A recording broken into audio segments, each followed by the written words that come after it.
미국에 그 후보댐이라고 있습니다. 이 후보댐 공사는 이 건축 공사의 랜드마크로 말할 정도로 큰 대공사였고, 이 공사를 통해서 라스베가스라는 이 도시를 만들 수 있게 됐습니다. 그리고 남부 캘리포니아 지역에 전력을 다 공급하게 되었고요. 그리고 우리가 잘 알고 있는 이 미드라고 하는 호수도 만들어지게 됐습니다. 이 후보댐이 있는 곳에 견학을 가려면은 그 입구에 게시판을 보게 되는데, 거기에 이런 이야기가 있습니다. 그 후보댐을 건축하면서 희생된 분들, 이런저런 이유로 희생된 분들이 있는데, 희생자 명단이 쭉 기록이 돼 있습니다. 그리고 그 밑에 이야기가 아주 중요한 감동적인 이야기가 있는데, 이들의 희생이 사막에 길을 내고 장미꽃을 피게 했고, 그리고 생명의 강이 거친 곳으로 흐르게 했다 하는 이런 글귀가 들어 있습니다. 그러니까 그 희생자들이 없었다면 후보댐은 만들어지지 않았고, 그리고 그 사막지대에 라스베가스가 세워지고 남부 지역에 전력이 다 공급되고 미드호가 생기고, 이런 굉장히 아름답다네요. 미드호가, 그런 호가 생기고 하는 일이 일어나지 않는다는 거죠. 그런데 중요한 것은 거기에 뭐가 있었습니까? 희생이 있었다는 거예요. 여러분, 좌우 옆 사람을 한번 보시고 인사합시다. 참 좋네요. 이렇게 인사하겠습니다. 좋죠? 여러분, 조금 새겨 들어보세요. 여러분들이 지금 하나님의 교회에서 만나는데 참 좋잖아요. 참 귀하잖아요. 그리고 아름답고 멋있고, 그리고 참 이런 분들과 함께 예배를 드리고 있다는 게 감동이지 않습니까? 이게 어떻게 가능합니까? 이게 이런 정말 아름다운 이런 공동체가 어떻게 만들어지냐 말이에요. 희생이 있었기 때문이에요. 희생. 예수 그리스도의 죽으심과 부활이 있었기 때문인 줄 믿으시기 바랍니다. 그래서 기독교 공동체에서는 이 부활절을 대단히 중요한 절기로 지킵니다. 우리 기독교 공동체가 지키는 절기가 부활절부터 시작해서 맥주 감사절, 오순절 성령 강림절, 그리고 이제 추수감사절, 성탄절, 이게 4대 명절이 있잖아요. 있는데 실제로는 부활절만큼 더 중요한 것이 있을까 할 정도로 부활절은 대단히 중요한 것입니다. 하나님의 교회가 성령으로 인해서 세워질 때 이것은 십자가 사역이 전제되지 않으면 불가능한 겁니다. 그리스도의 절대적 희생, 십자가의 죽으심이 없이는 불가능한 사건입니다. 저와 여러분들이 이렇게 하나님의 전에 모여서 영광의 예배를 드릴 수 있고, 좌우 옆 사람 보니까 뭐라고요? 좋네요 그랬잖아요. 정말 좋아요 이렇게 말할 정도로 진짜 제가 봐도 좋아요 여러분. 이런데 이런 일이 어떻게 생기냐는 거죠. 정말 그리스도의 절대적 희생, 완전한 희생, 그 사랑 때문에 여기에 꽃이 피고 있음을 믿으시기 바랍니다. 아름다움이 있고 선함이 있고, 그리고 세계를 품으려고 하는 비전을 가진 자들이 여기서 자라나고 있기도 하는 것이죠. 그래서 여러분, 우리는 우리를 위해 십자가에 죽으시고 부활하신 예수 그리스도, 그분을 나의 구주로 삼고 그분께 인생 전체를 의탁하고 그분의 이름으로 또 오늘 다시 힘들지만 여러 가지 상처도 있겠지만 다시 그분의 이름으로 시작할 수 있는 은혜가 있기를 말씀으로 축복합니다. 우리 예수님께서 부활하시고 제자들에게 오늘 14절을 보면 몇 번째 나타나셨냐면 3번째 나타나셨습니다. 첫 번째는 도마가 없는 제자들, 도마 없이 제자들, 도마가 빠진 상태의 제자들에게 나타나셨고, 두 번째는 도마가 있는 제자들, 거기에 나타나셨습니다. 그리고 세 번째가 오늘 갈릴리라고 하는 호수, 갈릴리 바다라고 그러죠. 이스라엘 사람은 갈릴리 바닷가에서 우리 예수님이 나타나셔서 제자들을 만나시고 오늘 축복하시는 장면이 나옵니다. 그래서 오늘 21장 1절을 보게 되면 나타난다라는 말이 나와요. 나타나셨다. 그 다음에 14절 이제 단락의 마지막이 14절인데 거기에도 세 번째 나타나셨다 이렇게 말씀을 하고 있습니다. 그래서 본문의 요지는 주님이 나타나셨다는 겁니다. 누구에게? 제자들에게 나타나셨습니다. 우리 주님이 부활하신 주님이 제자들에게 세 번째 나타나셨다는 거예요. 여기 나타나셨다라고 하는 요 말 있잖아요. 요 말이 이제 아리스타오라고 하는 말인데 이 말은 신구약 성경을 70년 이제 헬라 성경에서 보게 되면 하나님이 현현 나타나실 때 하나님이 이렇게 하나님 백성들에게 나타나서 보이시고 말씀하실 때 있잖아요. 그때 쓰는 단어입니다. 아리스타오라는 말이 현현한다. 하나님이 현현하셨다, 보이셨다, 알려주셨다, 깨닫게 하셨다 할 때에 이 아리스타오라는 말을 씁니다. 오늘 본문도 우리 주님이 부활하신 주님이 제자들에게 나타나셨다. 아리스타오를 쓰고 14절 마무리하면서도 이것은 세 번째 아리스타오 한 거다. 이렇게 말씀하고 있는 것입니다. 사람이 누군가에게 자기를 보여주고 나타내고 설명을 해주고 그래서 잠깐 만나고 이야기를 하고 대담을 한다면 목적이 있겠죠. 그렇잖아요. 목적 없이 그냥 닥치는 대로 한번 만나보는 이런 건 없잖아요. 그리고 또 당장 보니까 그냥 어쩌다가 만나기 이게 아니잖아요. 부활하신 주님이 지금 제자들을 찾아가신 격이거든요. 그리고 만나신 거란 말이에요. 이거는 그냥 어쩌다가 이렇게 되는 개념이 아니라 우리 주님이 의도를 갖고 목적을 갖고 아리스타오 했단 말이에요. 이렇게 나타나셨단 말이에요. 그리고 나타나신 일을 다 마치시고 이걸 다시 설명을 했습니다. 내가 몇 번째? 주님이 세 번째 제자들에게 나타나신 일이다. 이렇게 말씀을 하고 있는 것입니다. 여러분, 우리 예수님이 마태복음 28장 10절 말씀을 보게 되면 무덤을 찾아왔던 막달라 마리아나 또 다른 마리아 또는 또 다른 여인들 복수로 나와 있는데 그 여인들이 무덤을 왔다가 우리 예수님을 만나잖아요. 만났을 때 우리 예수님이 마태복음 28장 10절 말씀을 보게 되면 뭐라고 얘기하십니까?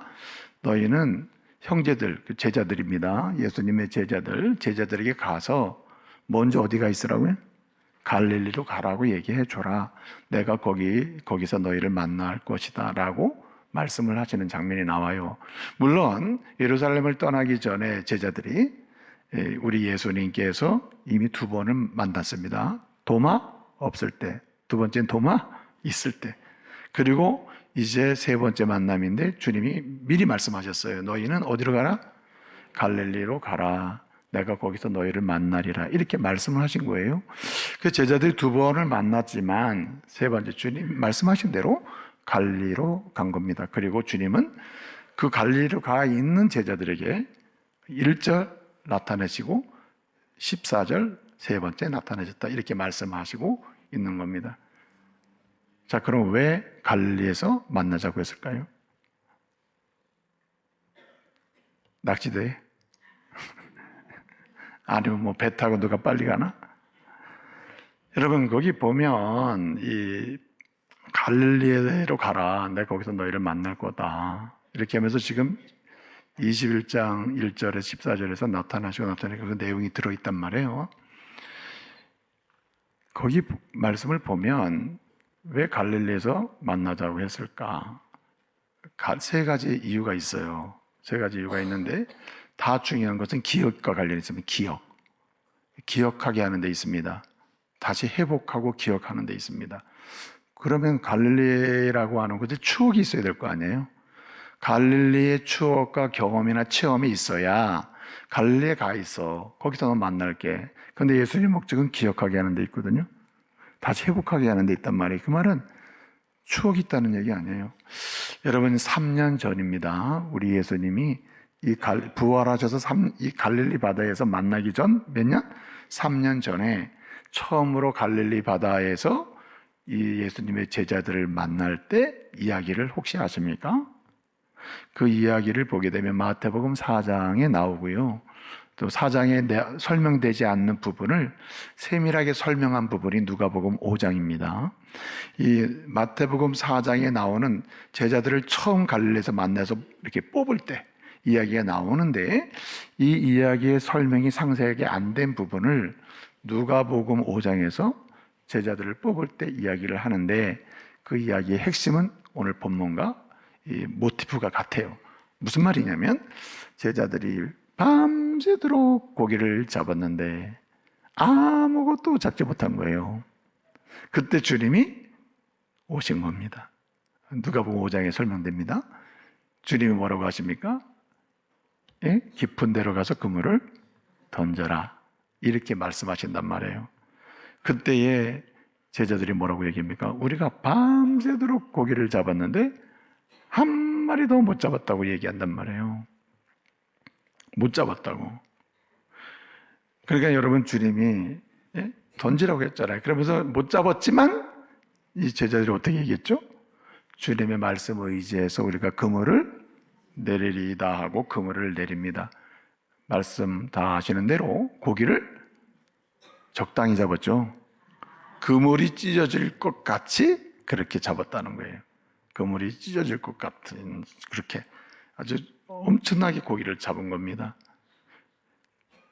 여러분, 고기를 잡고 나서 어떻게 했습니까? 주님은 이렇게 말씀하십니다. 너희는 고기 잡는 어부가 되지 말고 지금까지 그렇게 살았으니까 이제부터는 뭐 낚는?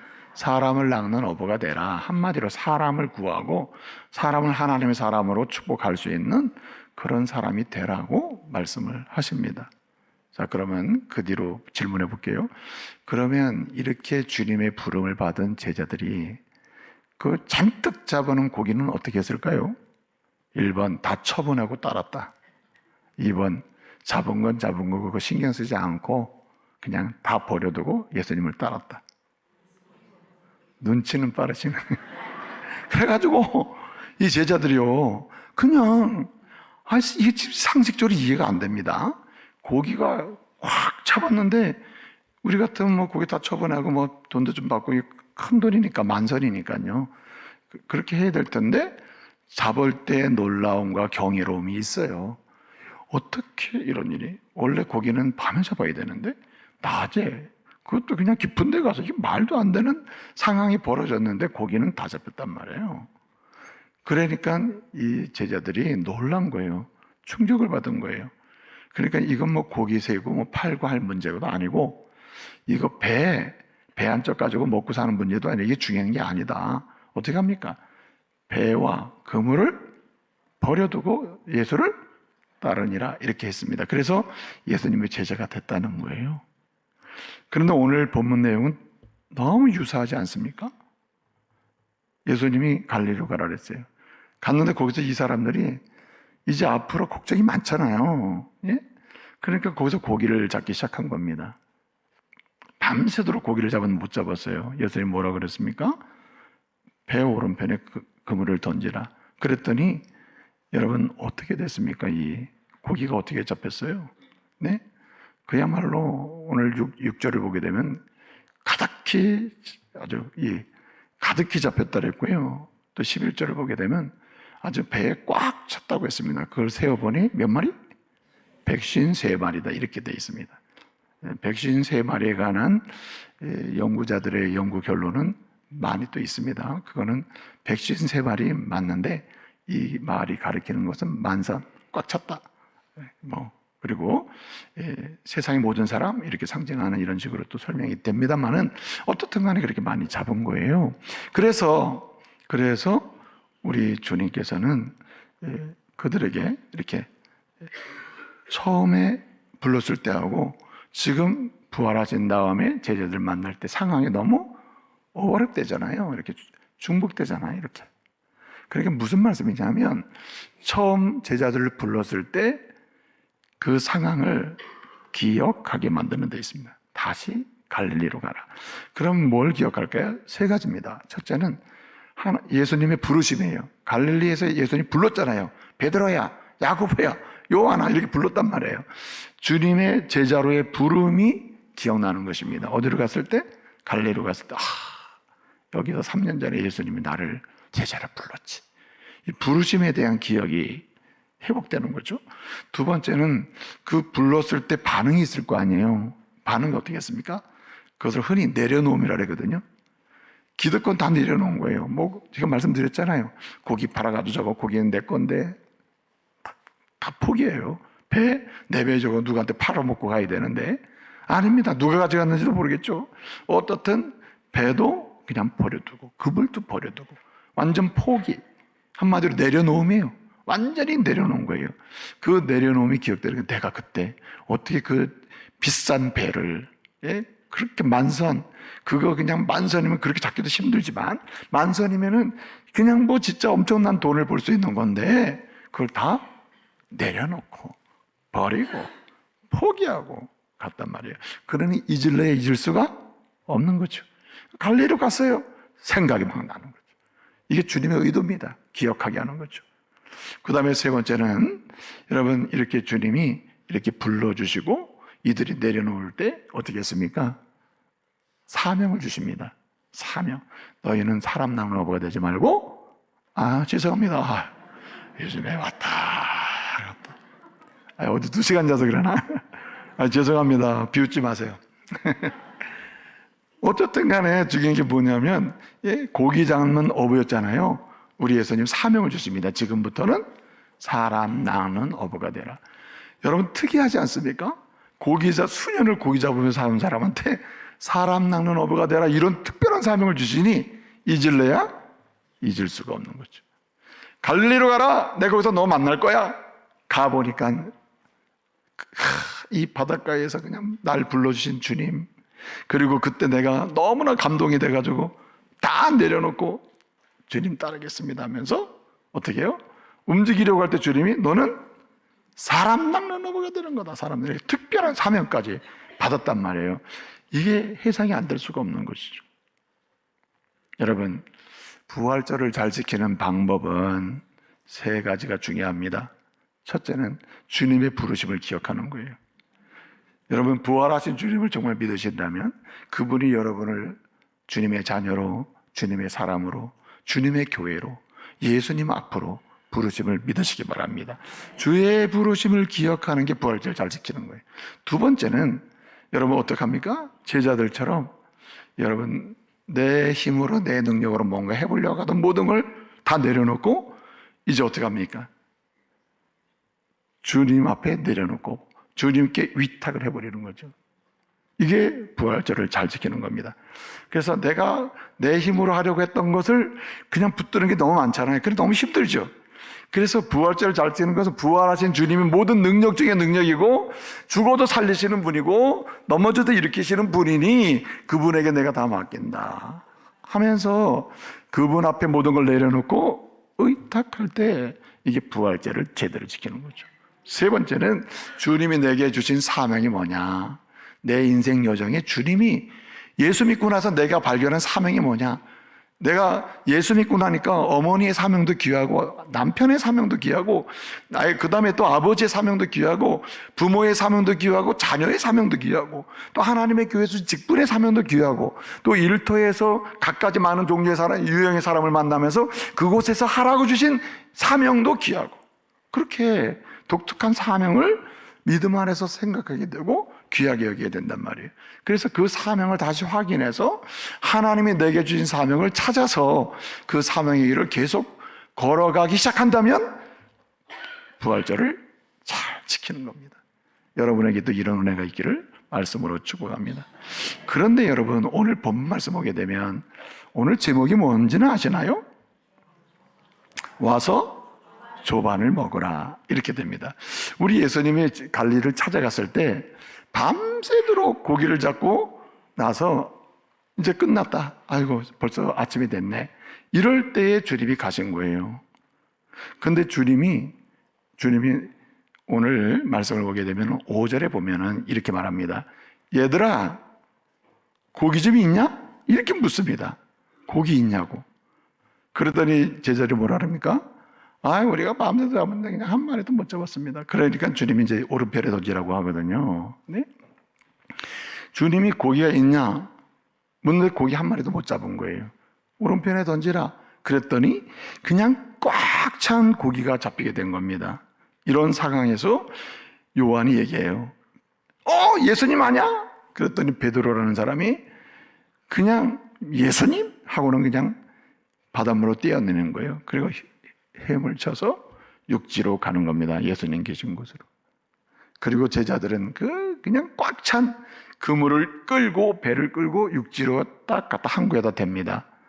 딱 대고 보니까는 특별한 장면이 있는 겁니다.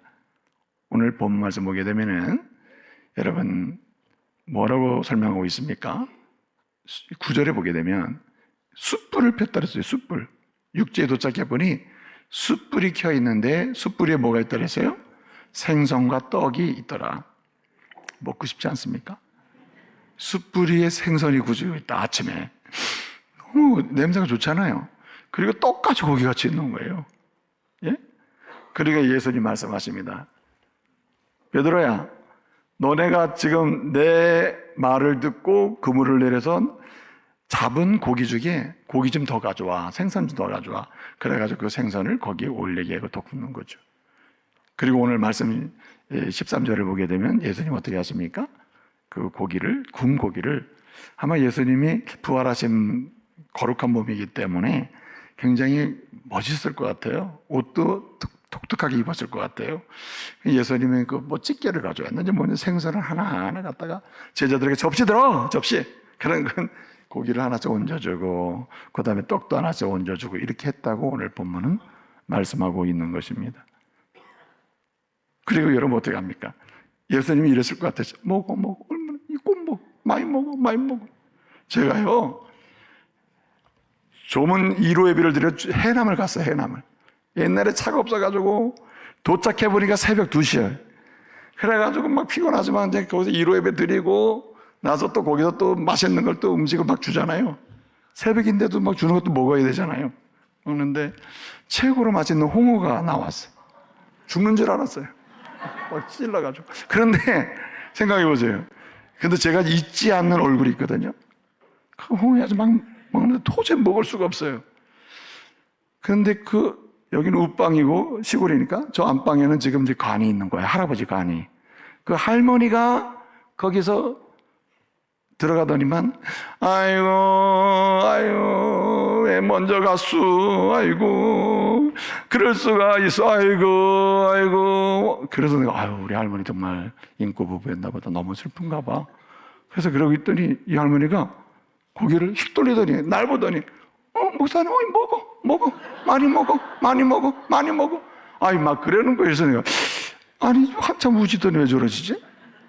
그래서 내가 예 그래서 또 먹는 집 했더니 아이고 그러더니 또 탁 들더니 목사님 많이 드셔 그 홍어 더 갖다 줘 더 많이. 지금도 잊을 수가 없어요. 무슨 말이냐면 목사는 영적 식사를 잘 준비해가지고 많이 먹어 드셔 집사님 더 드셔 이렇게 해서 들게 해야 된다는 거예요. 여러분 장로님이나 권사님은 어떤 분이냐? 교회에서요 주님으로부터 아침 조반을 잘 대접받고 그 조반의 맛으로 살면서 다른 사람을 주의 이름으로 조반을 만들어서요 대접하는 사람을 믿으시기 바랍니다. 대접을 잘해야 되는 거예요. 이런 가정 이런 사람 한 사람만 있잖아요. 그 가정은 문제가 풀려요. 복잡하게 깨져 있는 것도 해결될 가능성이 있어요. 왜냐하면 예수 이름으로 조반을 만들어 대접하는 곳은 주님이 문제를 푸십니다.